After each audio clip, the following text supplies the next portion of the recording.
마태복음 13장 11절 15절을 기준해서 무엇을 위해 사는가에 대한 우리의 모습을 찾는 귀한 시간 되길 바랍니다. 말씀은 천국에 대해서 비유로 말씀하고 있는 거죠. 천국에 대해서 13장을 보면, 마태복음 13장을 보면 천국에 대해 나오는데, 처음에는 1절부터 보면은 4가지 땅에 떨어진 시의 비유가 나옵니다. 그리고 10절부터 내용이 뭐냐면 그것에 대해서 이제 비유를 설명하는 장면이 나오죠.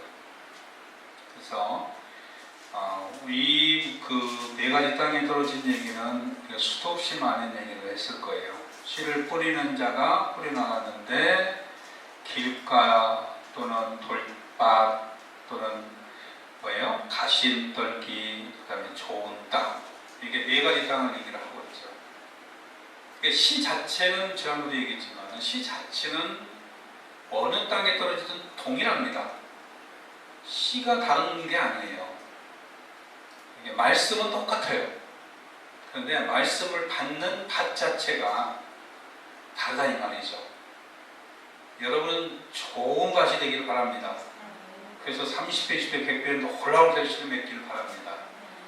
그 말씀을 이렇게 말하면서 뭐라고 하냐면 그 10절부터 쭉 하면은 이렇게 얘기하고 있어요. 너희에게 천국의 비밀을 아는 것은 다 허락되었는데 있는 자는 받아서 넉넉하게 되고 없는 자는 그 있는 것도 빼앗긴다는 거죠. 이 원리로 우리가 한번 생각을 해보면 이렇게 될 수 있죠. 씨앗이 내 밭에 떨어졌는데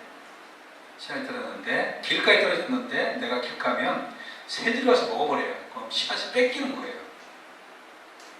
뺏겼죠? 네. 두 번째, 씨앗이 돌밭에 떨어졌어요. 그러면 흙이 깊지 않고 싹이 나긴 나는데 해가 돋으면 타버려요. 그러면 내가 결실을 맺어야 될 내 분량이 사라져버리는 거예요. 가을에 가서 결실 맺어요? 못 맺어요? 못 맺어요. 그러면 못 먹고 살아요. 뭘 먹고 살아라는 얘기요.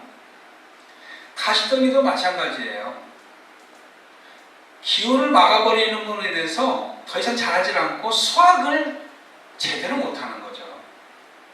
그렇죠? 그러면 결국은 하나님으로부터 씨앗은 받았는데 그 씨앗에 맞게끔 열매를 맺지 못하고 뺏겨버리는 거예요. 꼴이 된다는 거죠. 저나 여러분이나 씨앗을 10개 받았단 말이에요. 동일하게 4가지 밭이 다 동일하게 10개를 받았는데 어떤 사람은 10개, 30개씩 100배를 결실낸 사람이 있는가 하면 어떤 사람은 가시들 같은 경우는 조금은 결실하겠죠. 조금은. 그렇죠? 근데 길가에서는 아예 새가 다 먹어버리니까 하나도 결실을 못 맺는 거예요.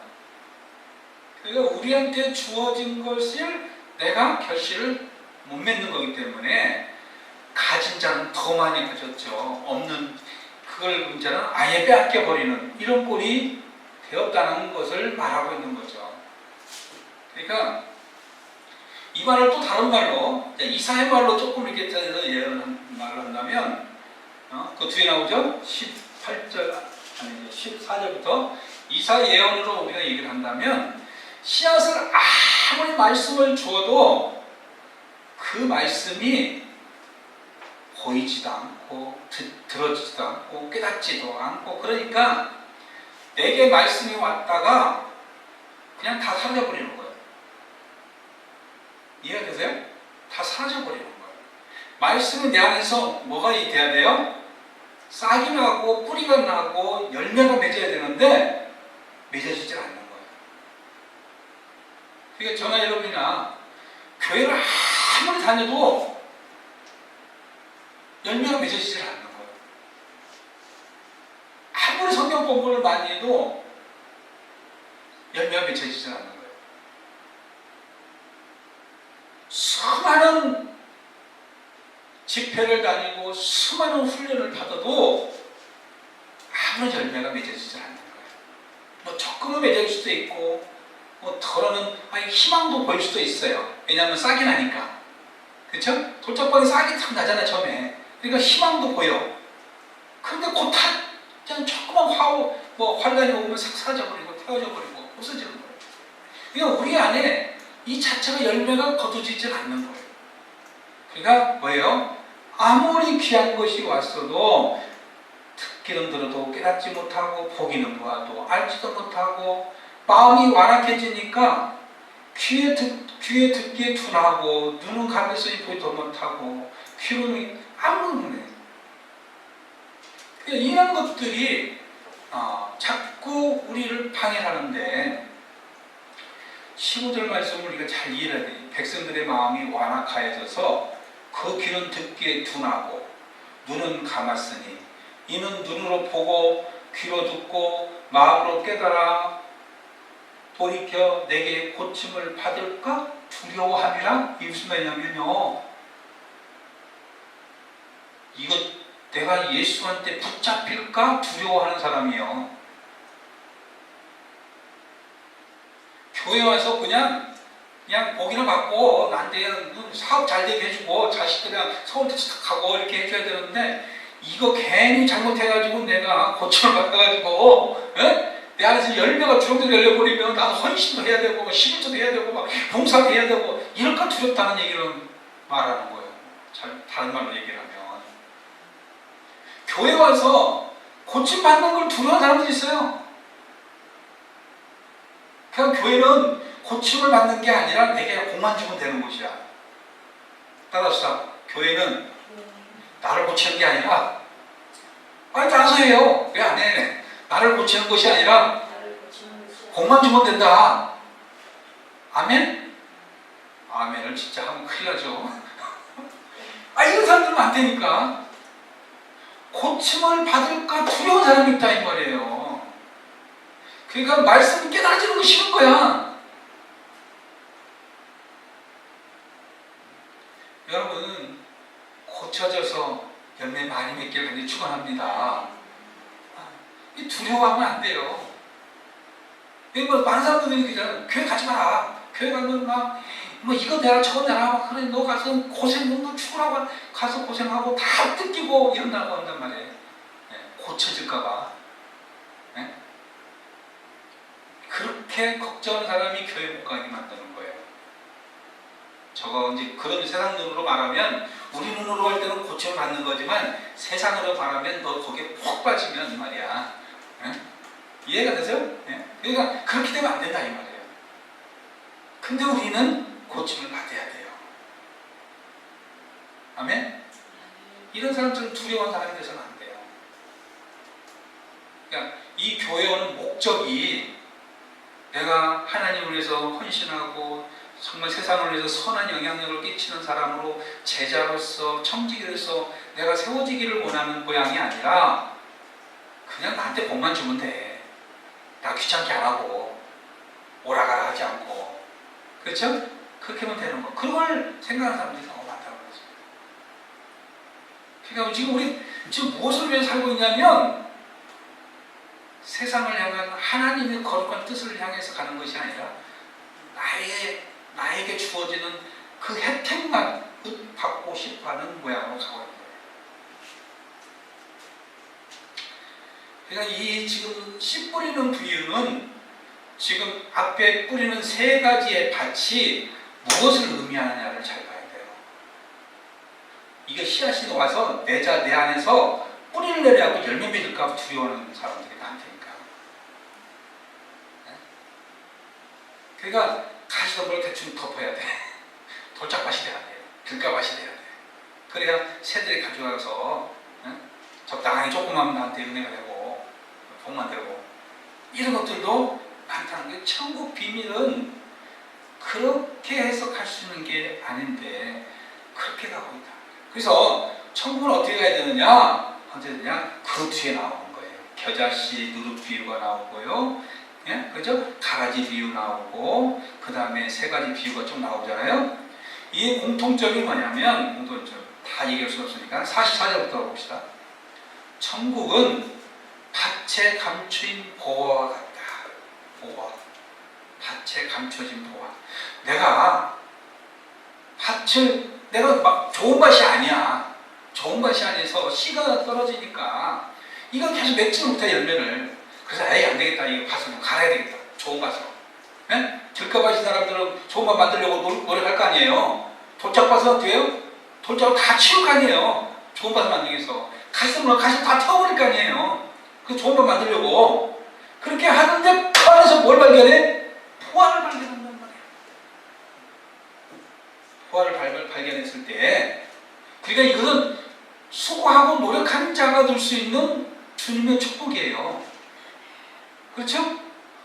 길가와 돌짝과 가슴을 노력을 해서 치워야 될 거 아니에요. 갈아야 되고. 그런데 거기다 보니까 보화가 생기는 거예요. 그러면 그 보화를 향해서 쉽게 말하면 내가 정말 세상에서 너무 강팍하고 그리고 참 뭔가 내 안에 쫓기는 인생이고 내 안에 우환이 있고 근심이 있고 염려가 있어요. 그래서 이것을 주님 앞에 와서 내어놓고 기도하는 순간에 이 가라 엎어야 되겠다고 뿌리 뽑아야 되겠다고 막 하고 있는데 아하 하나님의 뜻이 이거구나 라고 발견했단 말이에요. 그러면 여러분 어떻게 해야 돼요? 세상 사람들이 말하듯이 거기 미치면 너 돈 버리고 몸 버리고 그러는 것처럼 자기 것을 모든 걸 최선 다한다 이 말 아니에요. 그게 자기의 모든 걸 동원해서 자기의 있는 것을 다 소유를 다 팔아서 그 보화를 숨겨져 있는 밭을 살 거 아니냐 이 말이에요. 그렇죠? 그러니까 내가 그렇게 내 삶이 그랬는데 교회 와가지고 하나님 말씀 관에 깨달음이 오고 하나님의 진리가 이구나 이랬을 때는 모든 걸 다 내비치고 오직 다 모든 것을 다 하나님한테 바치면서 하나님만서 살려고 노력할 거 아니에요. 그래서 여러분들 주의 종이 되는 거 아니에요?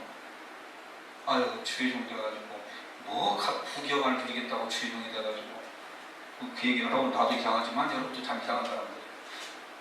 예? 따라서 우리는 이상한 사람이다. 뭐에 미친 사람들? 주님에 미친 사람들. 모든 걸 다 내려놓고 주에게 들어온 거 아니에요. 여러분 전화 이런 거 그런 소리 많이 듣죠 주변에서. 너같이 이러면서 얘기하잖아요. 왜 그 길로 가가지고 이런 얘기 하잖아요. 그 얘기를 듣는다는 얘기는 여러분이 세상에서 가치 있는 사람인데 그걸 다 때려치고 이 주의 길로 왔다 이 말인 거잖아요.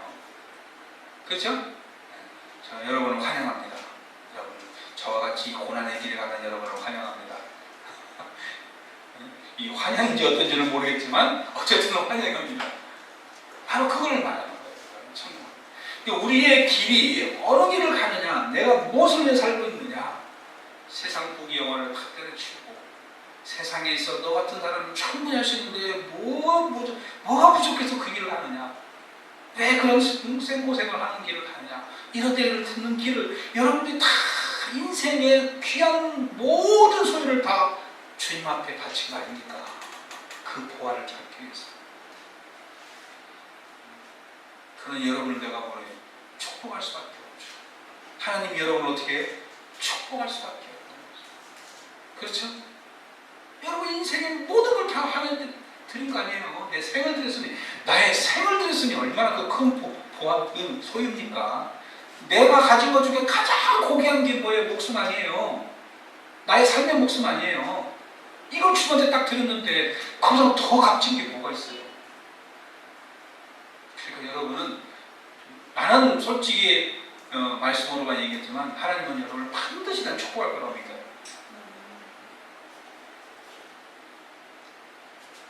그래서 우리가 우리 하나님 안에서 이걸 분명히 하셔야 돼요. 이제 여러분의 모든 소유, 가장 값진 걸 다 가지고 주여 앞에 다 드리는 순간, 주님의 종이 되겠다고 딱 한 순간 하나님 축복하기 때문에 우리는 이제 어떻게 되냐면 거듭나야 돼. 새 생명은 태어나야 돼. 아멘? 그래서 고린도후서 5장 17절, 고린도후서 5장 17절, 이거 많이 우리가 암송하고 우리가 외웠던 말씀이잖아요. 고린도후서 5장 17절. 성경 안 봐도 늘 암송했던 말씀이죠. 같이 시작. 그런즉 누구든지 그리스도 안에 있으면 새로운 피조물이라 이전 것은 지나갔으니 보라 새 것이다. 아멘. 우리는 새로운 것이 돼야 돼. 새로운 것.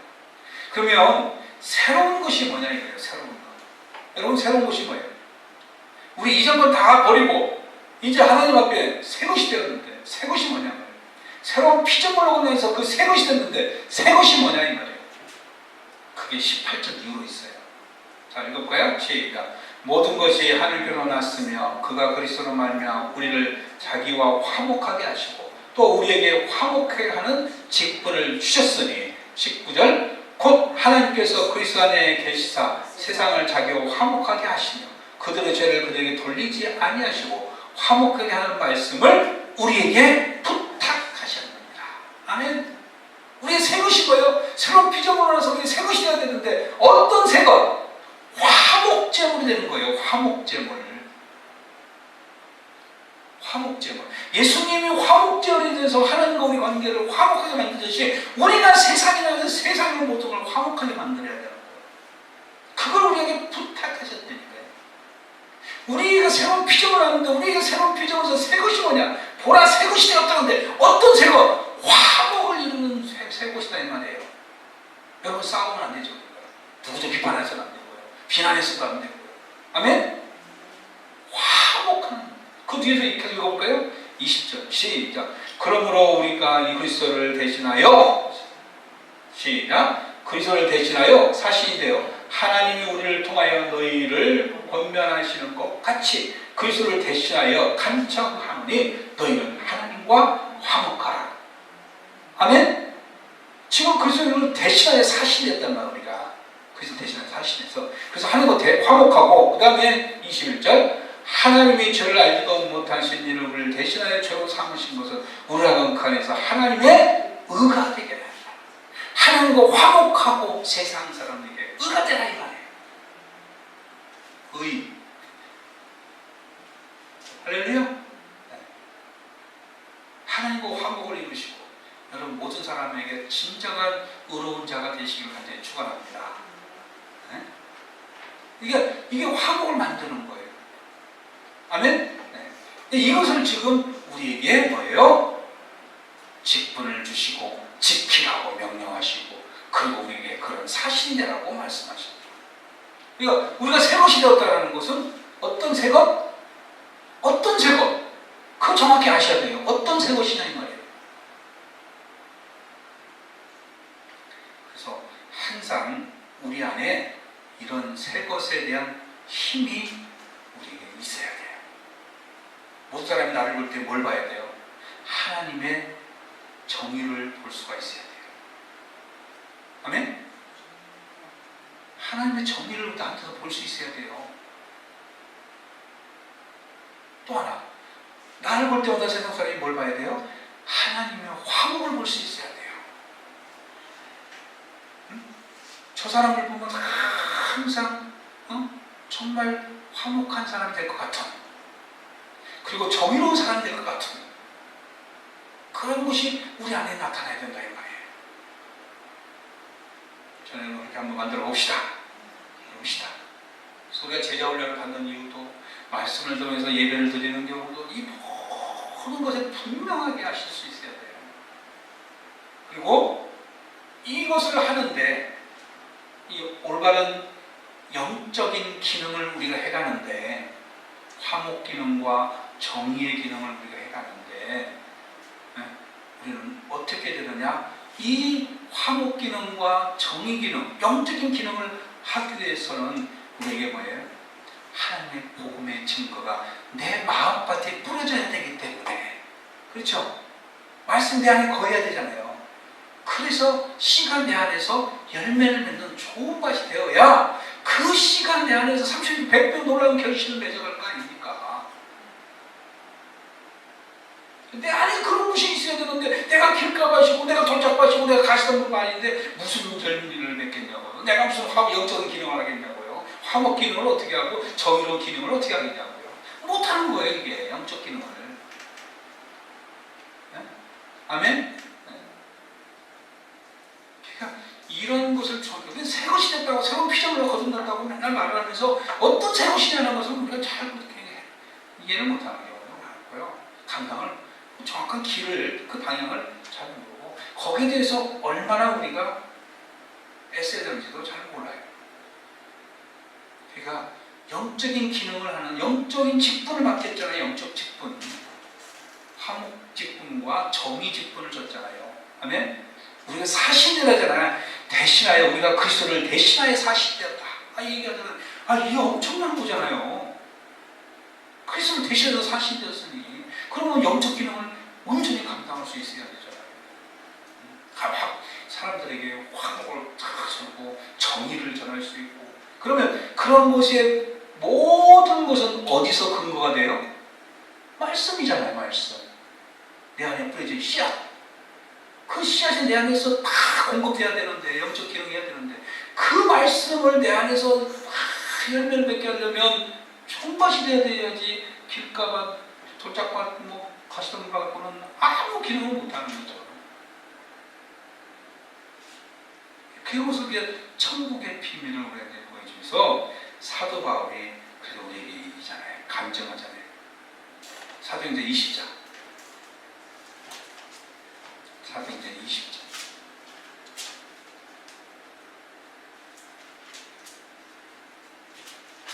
24절. 우리는 늘 말씀 아는 거지만 읽으면서 다시 한번 소절을 갖고 배워봅니다. 20장 24절. 시작. 내가 달려갈 길과 주 예수께 받은 사명 곧 하나님 은혜의 복음을 증언하는 일을 마치려 하면은 나의 생명조차 조금도 귀한 것으로 여기지 아니하노라. 할렐루야. 아멘. 생명도 귀한, 생명까지도 귀한 것을 여기지 아니한다. 무엇을 위해서? 말씀의 열매를 만들어가는 거예요. 그렇죠?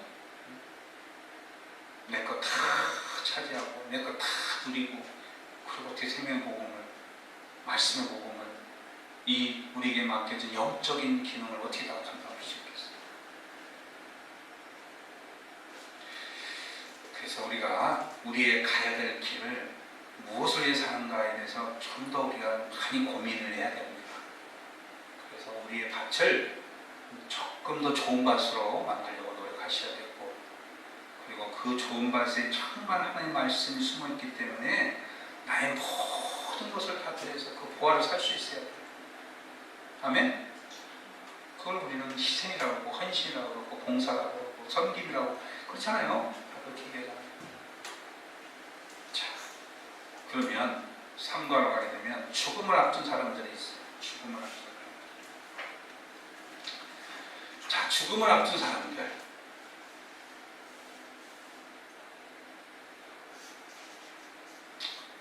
네, 이 세상에 모든 사람 다 죽죠.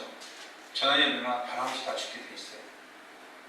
살 수 있는 사람은 아무도 없습니다.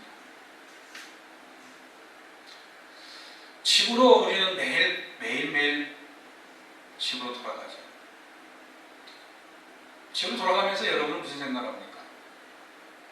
내일이라는 것도 오겠지라고 생각합니까? 아니면 오늘 하루를 잘 마쳤다고 생각합니까? 아니면 어떤 생각을 합니까? 매일매일 우리가 집으로 돌아간다는 것은 우리의 낮에 아니면 어떤 활동, 그 활동을 마무리하니까 집으로 가는 거죠. 그죠? 마무리하지 않고 집으로 가는 경우도 있겠지만 대부분은 그래도 오늘 해야 될 일을 마무리하고 가잖아요. 급하지 않으면 내일을 미뤄놓고. 그리고 하여튼 하루를 정리하면서 가요. 정리를 가면서 여러분도 집에 가서 쉽니다. 집에까지 가서 일하는 사람 빼고, 그런 사람들 빼고, 어떤 집에 가면 쉼이라는 것이 주어지고, 잠이라는 것으로 주어지고, 여러 가지 이제 상황으로 주어지는데, 그 여러분, 잠이라는 걸 주어질 때 어떤 마음으로 잠을 청합니까? 잠을 청할 때. 긴 잠을 자든 짧은 잠을 자든 어떻든 잠이라는 걸 청할 때 어떤 마음으로 잠을 청합니까? 하루 잘 살았다? 하루 잘 마무리했다? 아니면 내일은 또 어떤 기대가 있을까?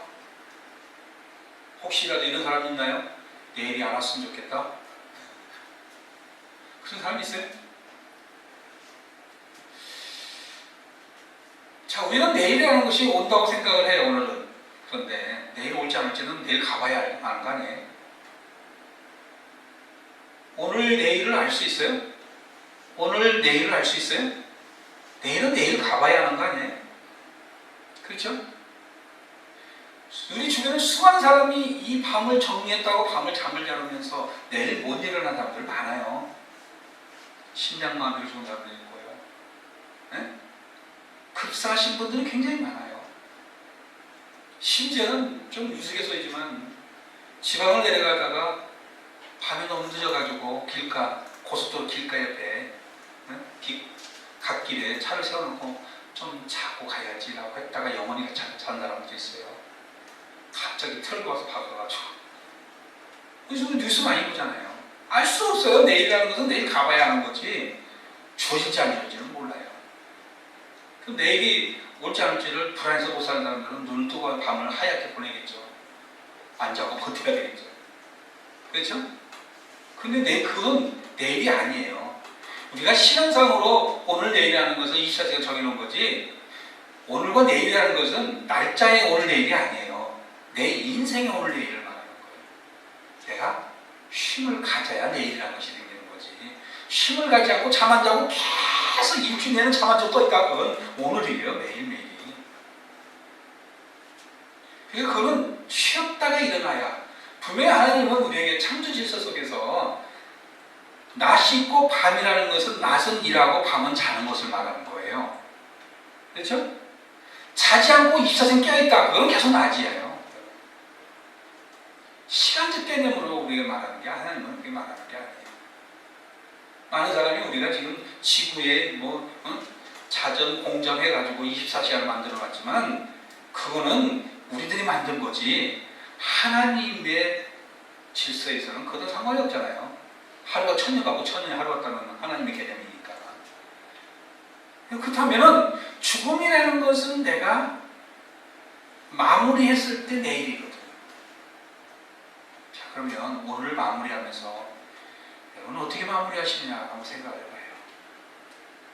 매일매일 잠을 청하면서 어떤 마무리를 하는지. 여러분 가인이 있죠, 가인. 아담이 낳은 첫째 아들 가인. 가인은 아벨을 죽였어요.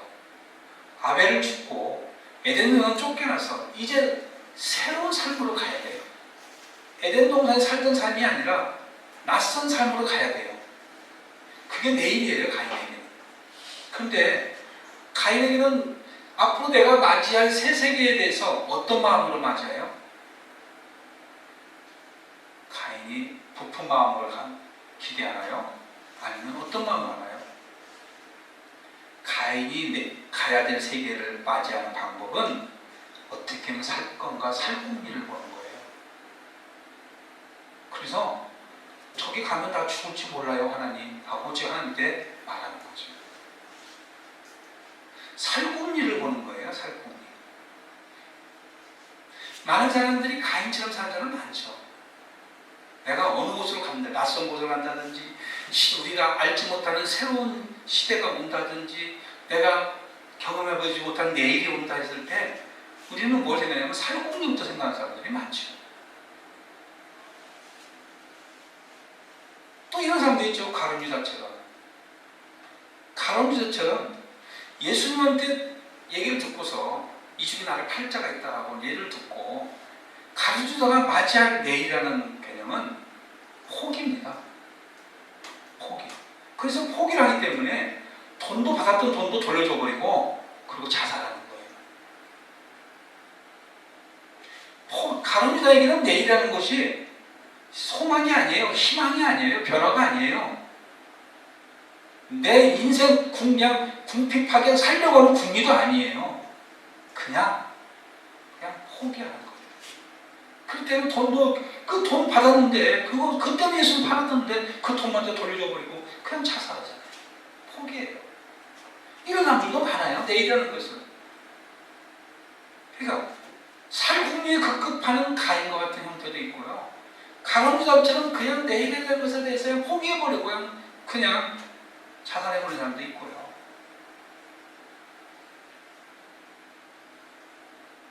그런데 지난번에 한번 얘기했지만 하나님은 왜 가인을 죽이지 않았을까? 왜 가룟 유다를 그 예수님 파는데 치지 않았을까? 수많은 하나님의 잘못된 데들 사울왕도 그가 하나님 말씀을 순종하지 않았을 때 왜 치지 않았을까? 얘기했죠. 떠나기는 하고 가만히 두기는 해도 내치지는 않아요. 잘. 왜? 왜 그럴까요? 하나님의 근본 이유는 다윗 왕에서 얘기하고 있잖아요. 다윗 왕이 압살롬을 죽이지 말라고 했을 때 뭐냐면 기회가 올지 모르지 않느냐라는 원리죠. 하나님은 우리를 죽이려고 하는 게 아니라 전멸시키려는 목적이 있는 게 아니라 돌아가기를 원하는 거예요. 왜 자꾸 그루터기 남은 자를 만드냐면요. 자꾸 하나님의 세계를 만들고 싶은 거예요.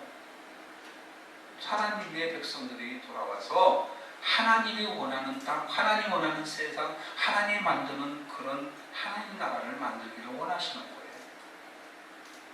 그때는 기회라는 걸 주고 항상 기다리는 형태지 내치는 형태가 아니에요. 그런데 우리들이 살아가면서 그것을 보면서 깨닫지 못하고 듣지를 못하고 그러니까 계속 뭐예요? 가인처럼 살궁리나 궁궁하면서 사는 사람도 있는 거 아니면 가인처럼 포기하고 그냥 자살해버린 사람도 있고요. 그런데 하나님의 사람들은 그렇지 않아요. 야곱은 창세기 49장을 보면요. 창세기 49장을 볼까요? 야곱은 자기의 죽음이 다가온 것을 보고 거기서 야곱이 하는 것이 있죠. 49장 1절 2절만 읽어봅시다. 시작. 야곱이 그 아들들을 불러 이르되 너희는 모이라. 너희가 후일에 당할 일을 내가 너희에게 이르리라. 너희는 모여 들으라. 야곱의 아들들아 너희 아버지 이스라엘에게 들을지어다. 자, 이 지금 2절부터 쭉 나오는 예언의 말씀, 유언의 말씀을 이 후일에 당할 일들을 얘기해 주는 거예요. 너희들이 어떻게?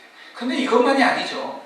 48장부터 8절부터 보면 야곱의 자손 중에 이 애국 땅으로 이끌어준 요셉의 두 아들을 축복하는 장면이 나오죠. 그렇죠? 므낫세와 에브라임. 야곱이 원하는 첫째를 축복하기를 원하는 모양이지만 하나님이 야곱의 손을 엇갈리게 해서 결국은 에브라임 둘째로부터 가죠. 축복하고 너희들이 앞으로 어떻게 살아야 될지에 대한 유언을 남기고 죽어요. 그렇죠? 요셉도 마찬가지예요. 이 수많은 하나님의 백성들을 다 우리가 볼 수는 없지만 대표적인 사람 두 사람만 보자. 야곱과 요셉. 요셉은 창세기 50장에 보면 50장 24절을 볼까요? 50장 24절. 시작. 요셉이 그의 형제들에게 이르되 나는 죽을 것이나 하나님이 당신들을 돌보시고 당신들 이 땅에서 인도하여 내사 아브라함과 이삭과 야곱의 맹렬한 땅에 이르게 하시라 하고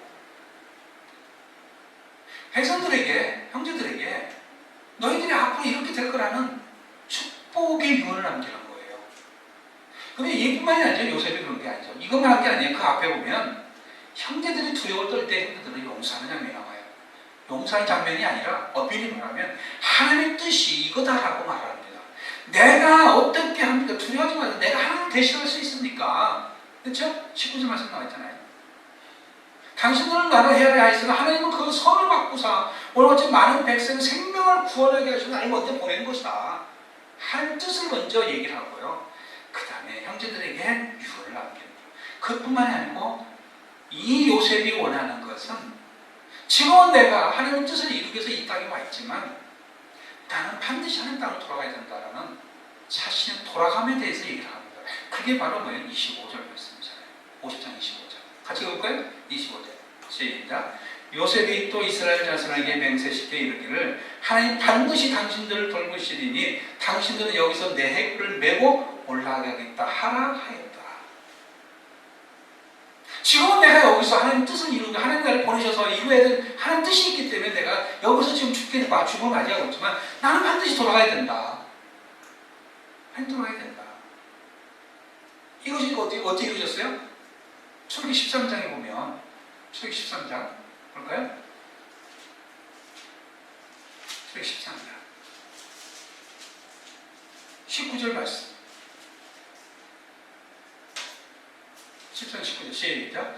모세가 요셉의 유고를 가졌으니 이는 요셉이 이스라엘 자손으로 단단히 맹세하여 이르기를 하나님 반드시 너를 찾아오시니 너희는 내 유고를 여기서 가지고 나가라 하였습니다. 요셉이 유고를 가지고 나가잖아요. 모세가 반드시 돌아가야 된다고 생각하고 있는 거예요. 요셉은 하나님의 사람이 해야 될 일은요. 그래서 살 국민하는 그게 아니고요. 포기하고 자살하거나 대표적인 인생이 아니라 적어도 하나님의 사람은 자녀를 축복하고요. 그 다음에 미래에 대한 비전을 제시하고요. 아멘? 그리고 내가 반드시 하나님으로 돌아간다는 것을 확신하는 겁니다. 아멘? 이것이 하나님의 사람이 해야 될 일이에요. 죽음을 앞두고 우리가 해야 될 일이 뭐냐고요? 자녀들을 축복해야 돼요. 백성들을 축복해야 돼요. 이 세상을 축복해야 돼요. 여러분 축복할 수 있기를 바랍니다. 우리는 계속해서 축복하는 일을 해야 돼요. 돈 버는 축복이 아니고요.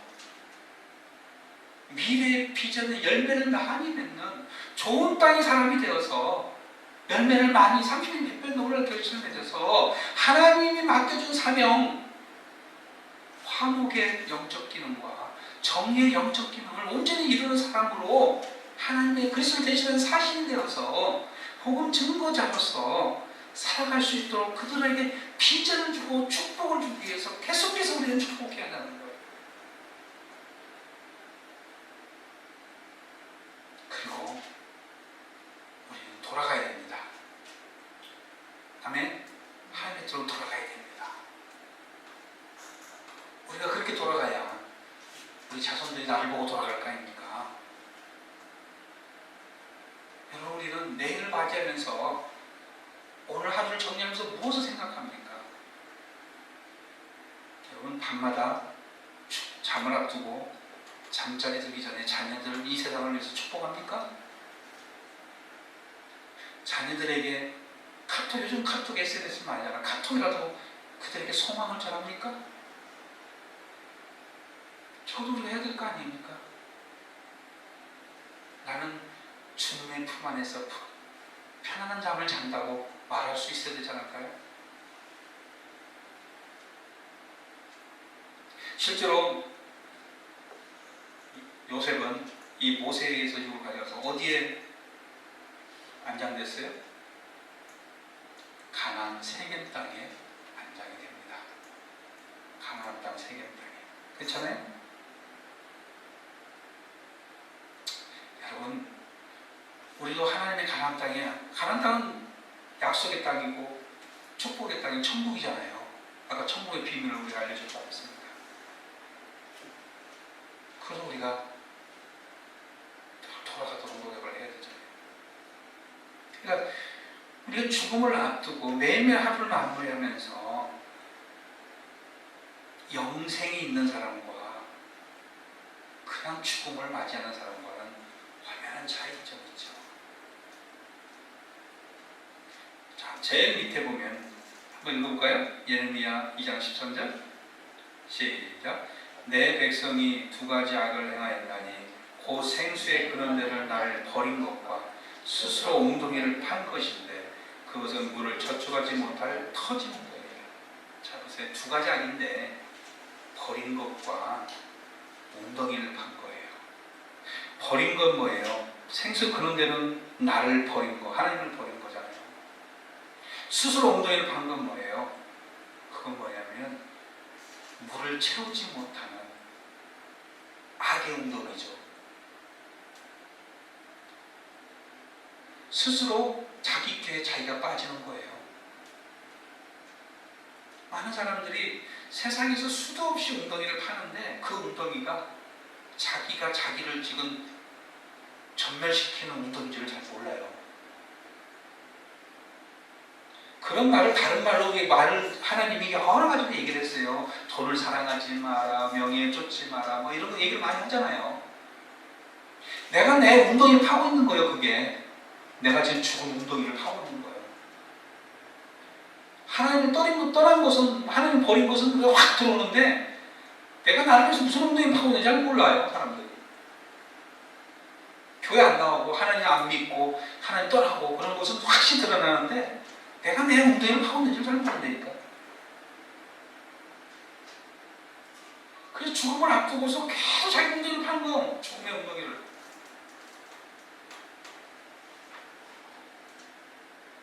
그 웅덩이는 보세요. 이 스스로 하나님을 버린 거나 웅덩이를 파는 건 누가 하는 거예요? 누가 한 거예요? 네? 옆에 사람이 해주는 거예요? 아니면 내가 하는 거예요? 내가 하는 거예요? 스스로 판단하는 거예요? 내가 스스로 하는 거예요? 누가 해주는 거 아니에요?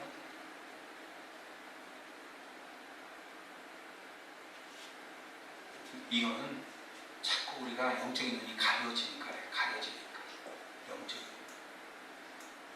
우리가 감사라는 것이요. 여러분, 감사가 홍보할 때 감사가 나옵니까? 궁핍할 때 감사가 나옵니까? 네? 풍부할 때 감사가 나와요? 궁핍할 때 감사가 나와요? 언제 나와요? 제 말의 질문에 대답하기 싫은가요? 풍부할 때요. 궁핍할 때는 안 나와요? 궁핍할 때요? 내가 묻는 잘못이 내가 잘못이죠. 네? 이런 건 목사한테 안 물어봐야 돼. 어떻게 생각해? 궁핍할 때 나와요? 풍부할 때 나와요? 내가 원하는 답을 말해줘. 사람들은 다 풍부할 때 많이 하죠. 목사님 물어보면 별로 의미가 없으니까 안 물어볼래. 저희가 물어봐야 뭐 똑같은 거잖아요. 근데 사람들이 일반적으로 궁핍할 때는 잘 안 나오죠. 풍부할 때 많이 나오죠. 여러분, 내게 어떤 것이 물건이 있다면 이 물건이 내게 정말 필수품이에요. 근데 저 사람에게도 필수품 될까요? 필수품이 안 될 수도 있어요. 사치품 될 수도 있어요.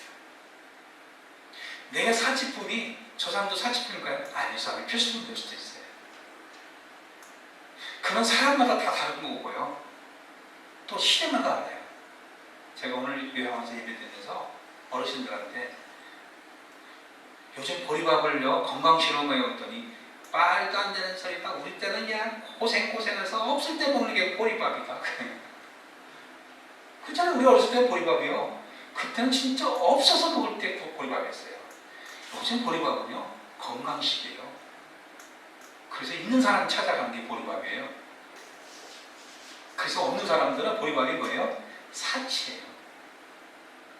제가 우리 목사님들도 내가 그런 얘기했지만 멀리서 오신 목사님을 데리고 내가 귀한 거 대접한다고 묵집에 갔다가 묵사발 됐잖아요. 묵을 왜 밥으로 먹냐? 저는 묵을 밥으로 먹었거든요. 그랬더니 나보고 목사님은 사치한다고. 밥은 쌀밥을 먹어야 밥이 이 건강식이 사치라 이 말이에요. 그냥 이 시대가 달라졌기 때문에 그런 거 아니에요? 그러니까 필수품이나 사치품이나 이것은 사람마다 다른 거고요. 시대만 다른 거지 반드시 필수품이 사치품이 반드시 사치품이 되는 것은 아닐 수도 있다는 거죠. 다시 말하면 하나님한테 감사하는 거는 내게 풍부해서 감사하는 게 아니고요. 내가 궁핍하면 감사하지 못하는 것이 아니고요. 감사한 건 풍부한 궁핍하고는 별 관계가 없어요. 미리 말하면.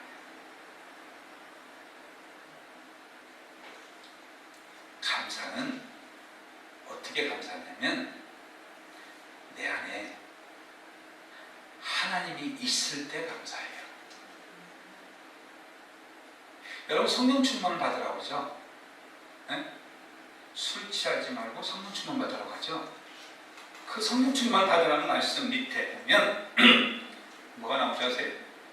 네 가지의 원리가 나와요. 성령 충만 받은 사람의 모양이 네 가지가 나와요. 여러분 시간이 없으니까 여러분 찾아보세요. 첫째는 화답하라고 나와요. 화답하라. 성령 충만한 사람들은 서로가 화답을 합니다. 일방적이지 않아요. 성령 충만한 사람은 주고받는 게 있다 이 말이에요. 화답한다. 두 번째는 마음으로 주님을 찬양한다고 되어 있어요. 찬양을 하는데 마음으로 하는 거예요. 즉 성령 충만한 사람은 모든 사람 앞에 우리가 진심을 다해 찬양하는 거예요. 가식으로 하는 게 아니에요. 세 번째는 감사라고 나와요. 성령 충만한 사람은 화답과 두 번째가 진심, 마음을 다하는 거고 세 번째가 감사. 그 다음 네 번째가 뭐냐면 경외하라고 나와요. 경외. 하나님을 경외한다는 거죠. 성령 충만했기 때문에 하나님을 경외하는 거예요. 반대로 말하면 성령 충만하지 않으면 하나님을 경외하지 않는다는 얘기인데 이 경외라는 것이 뭐냐면 존중하는 거예요. 다시 말하면 하나님을 인정하는 거죠. 내가 내 부모를 경외하면 어디 가든지 나는 누구의 자식이요 라고 나의 아버지가 누구요? 나의 어머니가 누구요? 부모를 경외하게 나타내요. 그런데 경외하지 않으면 부모를 부끄러워해요. 어디 가서든지 내가 누구 자식, 누구의 자녀라는 것을 말뜻하게 하지 않아요. 우리 하나님을 마찬가지예요. 하나님을 내가 경외하면, 인정한다면 어디 가든지 나는 하나님, 내 하나님이라고 말할 수 있는데 하나님을 경외하지 못하기 때문에 부끄러움 때문에 괜히 그것 때문에 이 불리고 당할까봐 숨기고 가린다 이 말이에요. 자신 있게 나타내지 못하는 거예요. 성령 충만한 사람이 그래서 이 네 가지 원리를 이렇게 얘기를 하고 있는 거예요. 술 취하지 말라, 성령 충만 받으라면서 그 뒤에 쭉 나오는 네 가지 화답하라, 마음으로 찬양해라, 감사하라, 경외하라. 아멘? 여러분, 우리가 이 세상에서 하나님의 영적인 기능을 해야 되는 두 가지 있잖아요. 화목 기능과 정리 기능을 해야 되는데 그 기능을 할 수 있는 네 가지 모습에 성령 충만한 모습이 돼야만 가능한 건데 그 원리가 바로 화답이에요. 두 번째가 마음을 다해서 진심을 하는 거예요. 세 번째가 뭐예요? 감사하는 거예요. 네 번째가 뭐예요? 인정하는 게 경외예요. 우리가 죽음을 앞두고 해야 될 이 기능이, 죽음을 앞둔 사람으로서 해야 될 기능이 이런 기능, 성령 충만한 하나님의 사람으로서 할 수 있는 기능, 이 기능을 하기 위해서 죽음을 앞둔 사람들이 해야 되는데 우리는 아직도 그런 것에서 자유롭지 못하다면, 그것에 대해서 우리가 온전하지 못하다면 우리는 죽음을 앞두고 다시 한번 나를 정비해야 됩니다. 새 것이 되게끔 만들어야 돼요. 그걸 우리한테 얘기를 하고 있는 겁니다. 여러분, 죽음을 앞두고 뭘 하고 계십니까? 내일을 준비하면서 죽음이라는 건 꼭 죽음이라는 것만 생각하지 마시고 내일을 맞이하면서 오늘 무엇을 정리하고 계십니까? 한 번쯤 자신을 정비해 보시고 새 것으로, 성령 충만한 것으로, 새로운 피조물로 하루에 세워지는 전 되시기를 간절히 축원합니다. 이사야 59장 2절 말씀, 여기 나와 있는 거 있습니다. 이사야 59장 2절 말씀.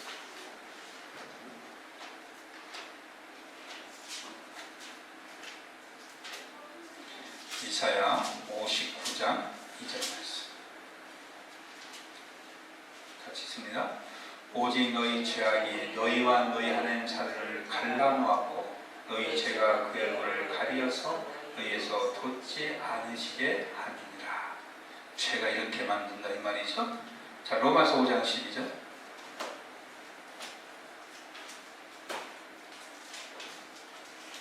로마서 5장 12절. 자, 같이 읽을까요? 시작. 그러므로 한 사람으로 말미암아 죄가 세상에 들어오고 죄로 말미암아 사망이 들어왔나니 이와 같이 모든 사람이 죄를 지었으므로 사망이 모든 사람에게 이르렀느니라. 아멘. 사망은 모사에 이르렀다는데 그 사망을 맞이하는 우리들이 어떻게 될지 한번 돌아볼 수 있기를 간절히 바랍니다. 네, 기도하겠습니다.